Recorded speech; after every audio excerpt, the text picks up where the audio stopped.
உன்னோட வேல்யூவை இன்னொருத்தனுக்கு எக்ஸ்பிளைன் பண்ணாத கண்ணு. உன்னை யாராவது குறை சொன்னா அவங்கிட்ட போய் அதை என்ன யாராவது பாராட்டினா கூட எங்க பாராட்டுறீங்க எல்லாம் தப்புங்கன்றுவேன். என்ன யாராவது குறை சொன்னா ஆமாங்கன்னு போய் நேர்ந்துருவேன். தேனெடுக்கும் தேனீக்கள் மலத்தில் அமரும் ஈயினிடம் போய் தன் மகிமை கூறுவது தவறு.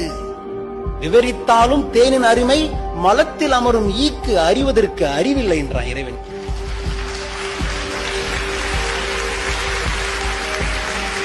நீ நல்லா இருக்க போற, நீ நல்லா வருவ அப்படின்னு சொல்லி இந்த உலகம் ஒத்துக்காது. It is like a honey bee trying to explain why honey is better than the ship. ஏன்னா தமிழ்ல சொன்னது புரியாம போயிடும். எப்படி ஒரு வேத வசனம் இததான் அதுல அப்படி சொல்லி வச்சிருக்காங்க. அப்பப்போ மலத்துல உட்கார்ற ஈ பூலியும் உட்காரும். ஆனா என்ன நிலைமை வந்தாலும் என்னுடைய தேன் வண்டு மலத்துல உட்கார வாய்ப்பே இல்லை. Please understand.